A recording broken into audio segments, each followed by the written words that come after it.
Assalamualaikum warahmatullahi wabarakatuh. Alhamdulillahirabbil alamin wassalatu wassalamu ala asyrafil anbiya'i wal mursalin wa ala alihi wa sahbihi ajma'in. Qala rabbi shrah li sadri wa yassir li amri wahlul 'uqdatam min lisani yafqahu qawli, amma ba'd. Alhamdulillah, apa khabar anak-anak murid Ustaz? Semoga kita semua sentiasa di bawah perlindungan, rahmat serta kasih sayang Allah Subhanahu wa taala, serta sentiasa berada di bawah redha-Nya. Jadi insya-Allah sekali lagi dengan izinnya kita dipertemukan di dalam siri pembelajaran secara online. Dan insya-Allah hari ini Ustaz akan terangkan mata pelajaran tajwid tajuk yang pertama. Sebelum kita masuk pada pelajaran yang pertama, sudah semestinya kita lihat kepada isi kandungan kitab tajwid ini supaya kita dapat gambaran secara umum apakah mata pelajaran yang kita akan pelajari sepanjang tahun 6 ini. Okey. Baik. Kalau kita lihat pada muka surat isi kandungan ini, kita akan dapati ada 5 mata pelajaran yang besar, 5 tajuk besar. Pelajaran yang pertama yang kita akan belajar awal-awal ni iaitulah tajuk idgham. Pelajaran pertama tajuk idgham, dan di bawahnya itu ada pecahan 3 unit. Nanti Ustaz akan jelaskan apakah pecahan-pecahan tersebut. Baik, untuk pelajaran yang kedua iaitu tajuk besarnya hukum ra, yang mana kita akan belajar berkenaan dengan hukum ra ini, dan juga ia terdapat 3 pecahan, 3 pecahan. Dan kita lihat kepada pelajaran yang ketiga iaitulah bertajuk hukum tanwin bertemu hamzah wasal. Yang pelajaran ketiga ini dia tidak ada pecahan, maksudnya tajuk besar semata-mata. Baik, untuk pelajaran yang keempat ini dia panjang sikit. Tajuk dia apa? Bacaan khas mengikut riwayat Hafs bin Sulaiman an Asim Tariq Asy-Syatibi. Yang ini dia ada 7 pecahan. Sebab tu Ustaz kata dia banyak sikit, ada 7 pecahan. Yang mana kita akan belajar nanti 7 pecahan ini.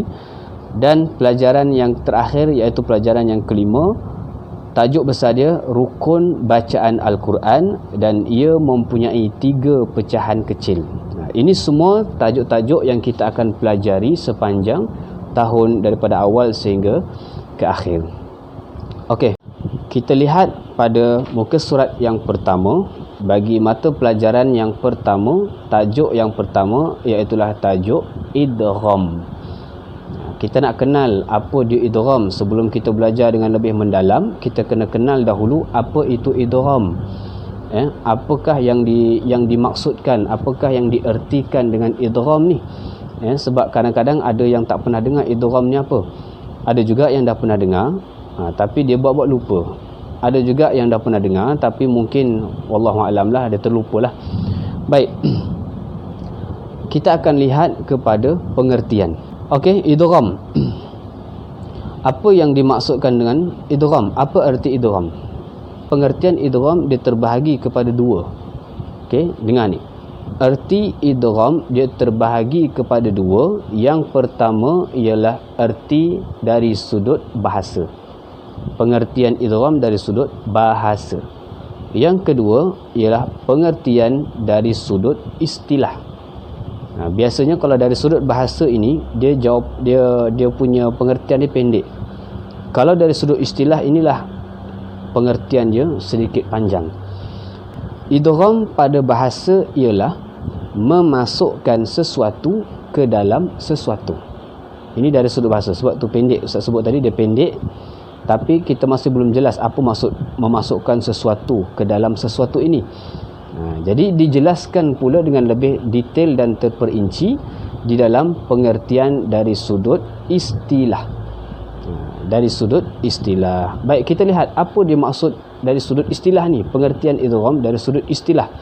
Tadi dari sudut bahasa memasukkan sesuatu ke dalam sesuatu. Kita tengok dari sudut istilah ialah, tengok dalam buku teks masing-masing, memasukkan huruf pertama yang bertanda mati ke dalam huruf kedua yang berbaris sehingga menjadi satu huruf yang bertasydid. Dia panjang kan, tapi panjang-panjang ni dia ada beberapa isi penting dalam pengertian istilah ni, yang mana isi-isi penting ni lah yang kita kena tahu, supaya kita tak keliru, supaya kita tak bercelaru. Baik, apa yang Ustaz masukkan dengan isi-isi penting tadi? Baik, dalam pengertian idgham pada istilah ini, Ustaz boleh simpulkan terdapat 6 isi penting dalam pengertian pada istilah ini. Ada 6 isi penting. Apa dia yang pertama? Okey, isi penting yang pertama, boleh rujuk buku teks masing-masing. Isi penting yang pertama ialah memasukkan huruf pertama. Ini yang pertama, poin yang pertama, isi penting yang pertama. Kemudian isi penting yang kedua, yang bertanda mati. Menjelaskan huruf pertama tadi yang bertanda mati. Isi penting yang ketiga, ke dalam huruf kedua. Okey, memasukkan huruf pertama tadi yang bertanda mati ke dalam huruf kedua. Isi penting yang keempat, huruf kedua tadi yang berbaris. Yang kelima, sehingga menjadi.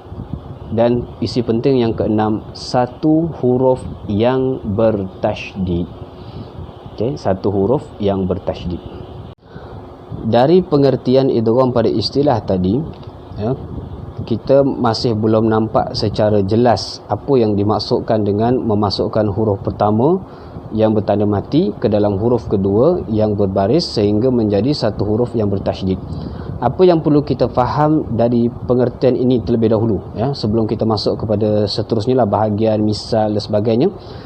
Apa yang perlu kita faham dari sudut istilah ini, yang disebut di sini ialah, yang pertama, dia ada sebut huruf pertama dan dia juga ada sebut huruf kedua.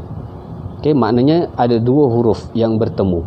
Okey, memasukkan huruf pertama itu, huruf pertama mesti bertanda mati. Maknanya dia sukun. Dia tidak ada baris atas, bukan baris bawah, bukan baris depan, bukan tanwin atas bawah depan, tetapi dia bertanda mati. Baik, kalau dalam idgham ini, tanda matinya huruf pertama ni dia tidak ada baris. Maknanya atas huruf tu kosong, tak ada apa, bawah huruf kosong, tak ada baris, tak ada simbol, tak ada apa, tapi dia mati. Ke dalam huruf kedua, disebut huruf kedua sini, maknanya huruf yang kedua lah. Huruf pertama, huruf kedua mesti sebelah dia. Huruf kedua yang berbaris, maknanya huruf yang kedua ni dia bukan huruf mati, tetapi dia mesti huruf yang berbaris, sama ada baris atas, baris bawah ataupun baris depan. Barisnya ada 3.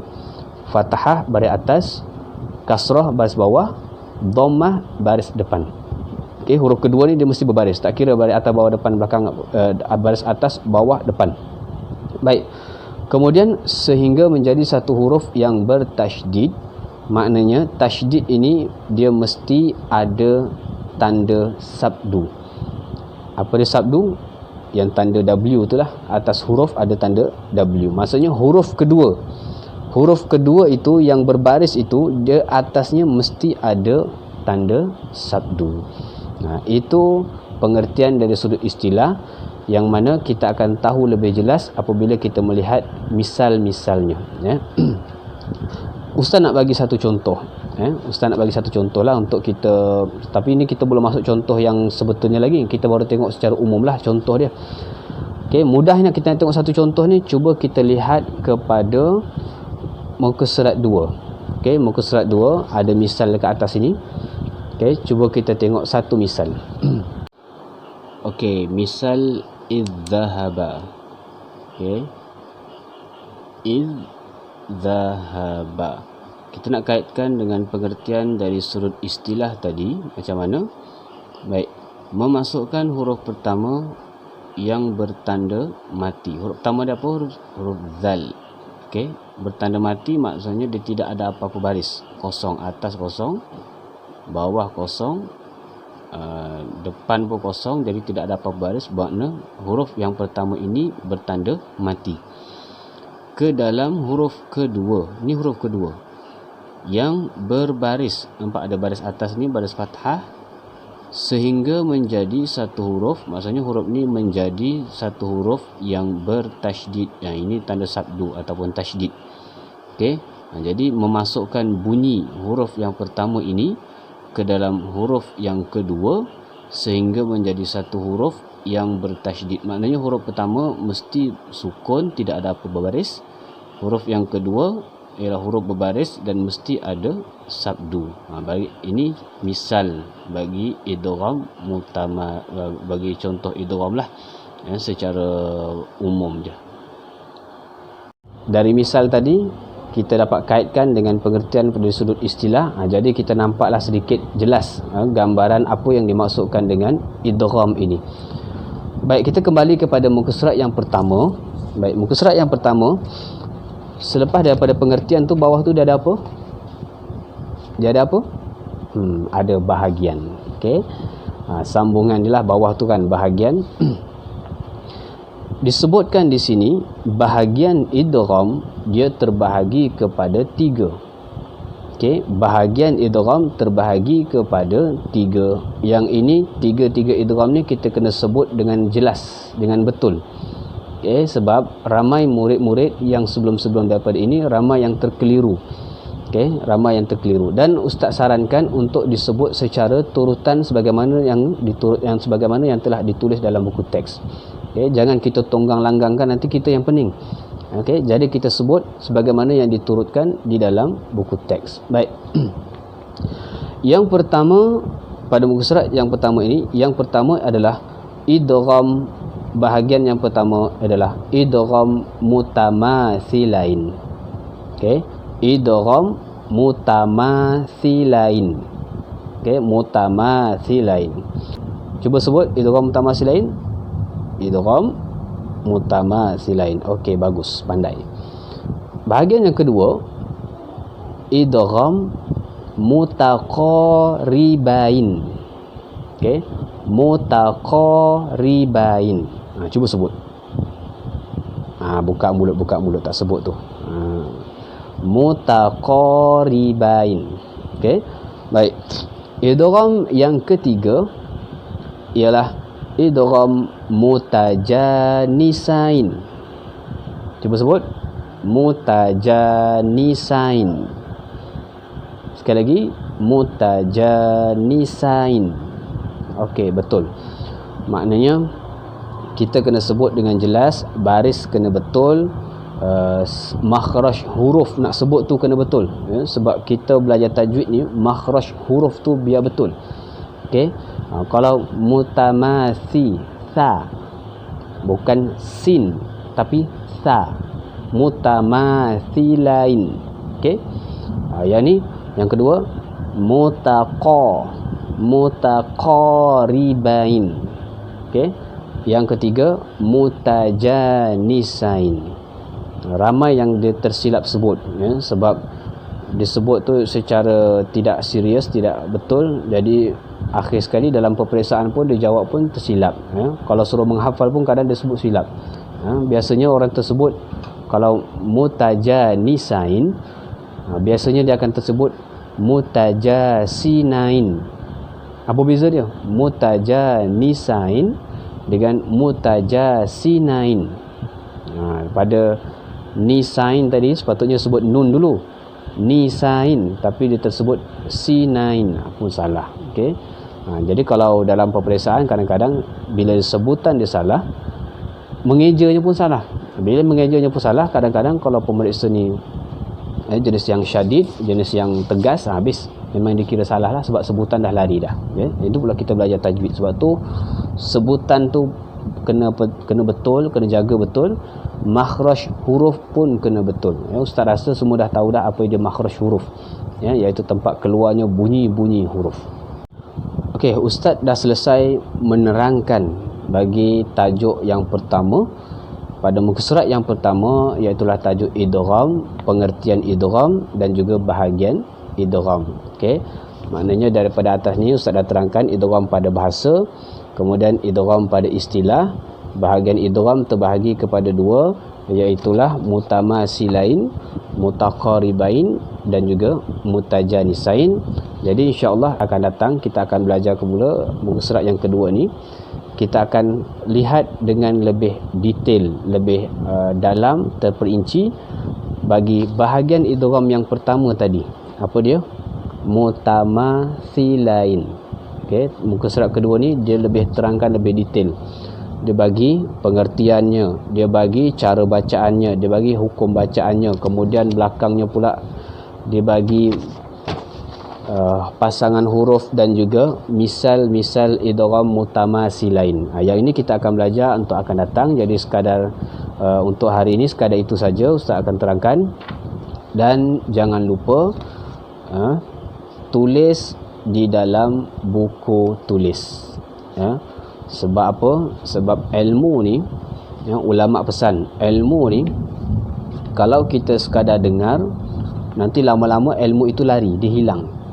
Kalau kita menulis ilmu tersebut, seolah-olah kita mengikat ilmu tu.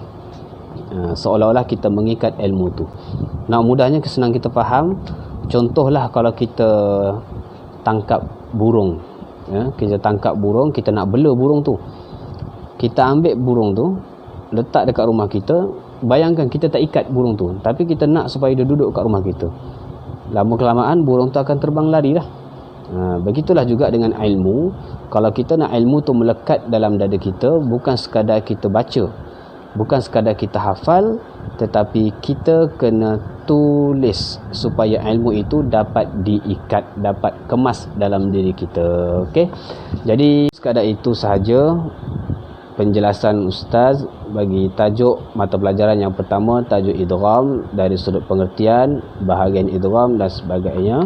Jadi insya-Allah selepas ini kita akan bertemu lagi dalam siri pembelajaran secara online. Jadi alhamdulillah kita telah tamat. Assalamualaikum warahmatullahi wabarakatuh.